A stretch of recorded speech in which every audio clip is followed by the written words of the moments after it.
Hello friend, आज मैं share करने वाली हूँ आपके साथ एमपी डीएलएड फर्स्ट ईयर 2020 का कंप्लीट आंसर। सब्जेक्ट है प्रोफिशिएंसी इन इंग्लिश, क्योंकि मैं खुद एक स्टूडेंट हूँ और फर्स्ट ईयर के एग्ज़ाम देने वाली हूँ। तो मैंने स्टडी करी और प्रीवियस ईयर के क्वेश्चन से पढ़ाई करी और उसको इजी लैंग्वेज में बहुत ही इजी टू अंडरस्टैंड बनाया है। तो आई होप ये वीडियो आपको पसंद आएगी। तो शुरू करते हैं। Okay, MP DElEd first year, paper code है 806 एंड सब्जेक्ट है प्रोफिशिएंसी इंग्लिश।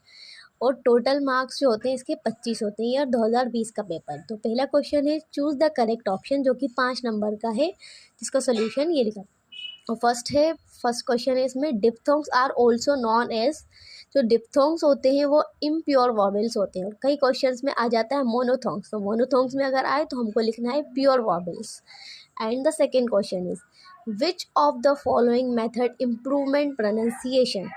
कौन सी मेथड है जो प्रोनाउंसिएशन को इम्प्रूव करती है।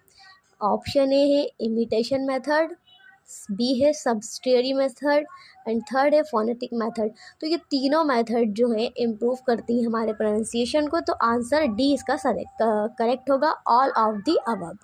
Okay, and the third one, meaning of grammar is the set of formal pattern in which the words of a language are arranged in order to convey larger meaning. Who said this statement? ये statement है जो पूछा गया है कि किसने कहा है। इस स्टेटमेंट का मीनिंग समझते हैं। पूछा जा रहा है कि ग्रामर का मतलब होता है वो रूल्स जिनके थ्रू हम किसी भी लैंग्वेज को, वर्ड्स को सही तरीके से जोड़कर एक क्लियर और मीनिंगफुल सेंटेंस बनाते हैं। तो ये कथन कहा है F.G. फ्रेंच ने। ओके, एंड फोर्थ वन है joy, hatred and grief are which kind, king लिख दिया, विच काइंड ऑफ नाउन्स। तो यहाँ पे टाइप्स ऑफ नाउन पूछा है। इसका आंसर है एब्स्ट्रैक्ट नाउन। एब्स्ट्रैक्ट नाउन वो नाउन होती हैं जिसमें हम हिंदी में जिसे कहते हैं भाववाचक संज्ञा, या जिसके थ्रू हम अपना गुस्सा, प्यार, मोहब्बत, जज्बात, इमोशन जाहिर करते हैं। तो ये सब आते हैं एब्स्ट्रैक्ट नाउन के अंदर। बाकी मेरे चैनल में मेरी complete video types of noun की अपलोडेड है, आप उसको देखकर, टाइप्स ऑफ नाउन की कंप्लीट वीडियो को देखकर अच्छे से उसे समझ सकते हैं। एंड नेक्स्ट वन है which of the following is the kind of verb. तो transitive, intransitive, auxiliary and all of the above. तो इसका आंसर है D, all of the above. And the next one, second question है जो 2 number का है, short note of importance of English language. जो मैंने बुक से एंड गूगल से अरेंज करके अपने वर्ड्स में इसे एक्सप्लेन किया है। तो समझते हैं इसका answer. First, English is an international language. हम सभी को पता है कि इंग्लिश जो है अंतर्राष्ट्रीय भाषा है हमारे देश की। हमारी मातृभाषा तो हिंदी है। तो हम जब सेंटेंस को सोचते हैं तो हम हिंदी में सोचते हैं, देन उसको हम बाद में ग्रामेटिकली थ्रू इंग्लिश में चेंज करते हैं। अब it is widely used in education. इसका जो है एजुकेशन में यूज़ होता है, कम्युनिकेशंस में यूज़ होता है, science, technology, business and jobs में भी इसका इंग्लिश का यूज़ होता है। It helps student in higher studies, competitive examination and global communication. तो ये स्टूडेंट्स की मदद करती है हायर स्टडीज़ में, और जो एग्ज़ाम्स होते हैं कॉम्पिटिटिव एग्जामिनेशंस क्लियर करने में, और ग्लोबल के communication. Knowledge of English increase confidence and provide better career opportunities. जिस पर्सन को इंग्लिश का नॉलेज होता है उसको बेटर करियर की अपॉर्चुनिटीज़ मिलती है और इसका कॉन्फिडेंस लेवल भी बढ़ता है। तो ये इसका सिंपल वे में आंसर है, short note of important of English language. The next question है what do you mean by intonation. Intonation से आप क्या समझते हैं। तो intonation mean the rise and fall of voice while speaking. जब हम बात करते हैं तो कुछ वर्ड्स हम तेज़ बोलते हैं, कुछ वर्ड्स हम धीरे बोलते हैं। तो इस वर्ड्स के राइज एंड फॉल होने को ही हम इंटोनेशन कहते हैं। It helps to express feelings, emotions and the exact meaning of a sentence. तो सेंटेंस का एग्जैक्ट मीनिंग क्या निकल के आ रहा है और हम एक्सप्रेस करते हैं अपनी फीलिंग्स को और इमोशंस को इंटोनेशंस के ज़रिए। अब proper intonation makes speech clear, effective and meaningful. तो जो प्रॉपर इंटोनेशन है वो स्पीच को क्लियर बनाता है, इफेक्टिव और मीनिंगफुल बनाता है। ठीक है, अब नेक्स्ट क्वेश्चन है क्वेश्चन नंबर 4, ये भी 2 नंबर का। What are the main qualities of good oral reading. Oral reading means होता है जो हम मौखिक, जो मुंह से पढ़ते जाते हैं ना, ऑरली रिटर्न करते हैं, ऑरली रीड करते हैं, सॉरी। तो the main qualities of good oral reading are clear pronunciation, इससे क्या रहता है, जो हमारा तलफ़ुज़ है या हमारा उच्चारण क्लियर होता है। प्रॉपर स्पीड, जो हमारी गुड मेन क्वालिटीज़ जो हैं गुड ओरल रीडिंग की, जिसमें प्रॉपर स्पीड आती है। करेक्ट पाउस मीन्स हमें बात करते दौरान कहाँ पे रुकना है, कहाँ तेज़ी से बोलना है, कहाँ धीरे बोलना है। राइट इंटोनेशन, इंटोनेशन हमने समझ ही लिया है, वर्ड्स का कहीं पर तेज़ होना, कहीं पर धीरे हो जाना, इंटोनेशन। और कॉन्फिडेंस लेवल बढ़ता है, एक्सप्रेशन एंड फ्लुएंसी भी आती है। तो this qualities make reading effective and understandable.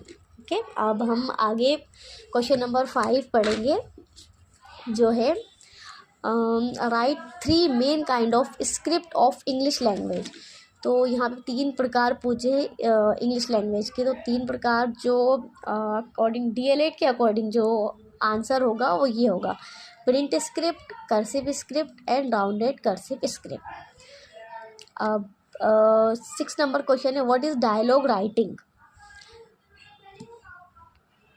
तो इसका आंसर है, dialogue writing is the written form of conversation between two person और कैरेक्टर्स।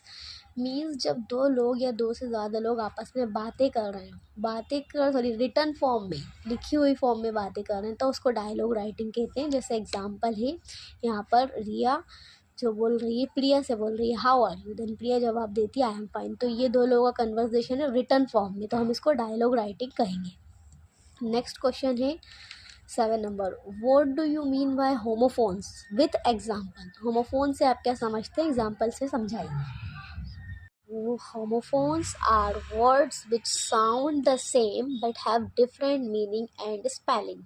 तो homophones वो words होते हैं जिनको बोलते टाइम जो उच्चारण है, साउंड है या प्रोनाउंसिएशन एक जैसा होता है, बट उनके मीनिंग्स जो है वो डिफरेंट होते हैं और स्पेलिंग भी अलग होती है। एग्जाम्पल है जैसे sun and son, SUN sun means होता है सूरज या सूर्य, और SON सन यानी पुत्र या बेटा।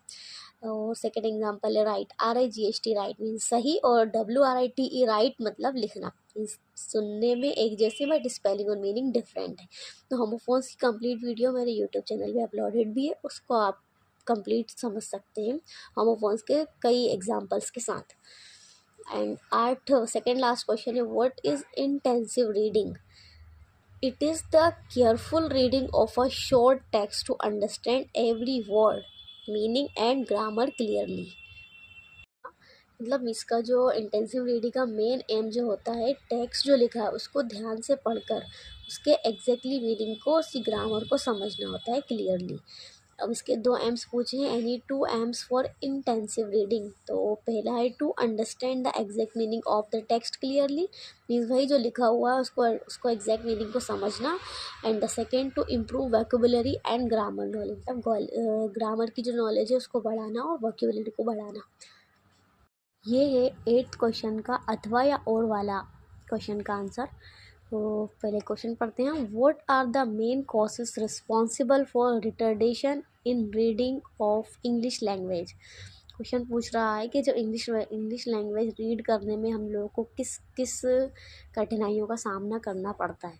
तो आंसर है इसके कुछ पॉइंट्स हैं, हम समझते हैं। The main causes responsible for retardation in reading of English language are, first है lack of vocabulary. Lack of vocabulary मतलब होता है वैक्यूबुलरी की कमी की वजह से। Student do not know enough English words, हम लोगों को इंग्लिश के बहुत सारे वर्ड्स के मीनिंग नहीं पता रहते, जिसकी वजह से हम लोगों को कठिनाई आती है। एंड दूसरा है poor pronunciation, wrong sound recognise makes reading slow.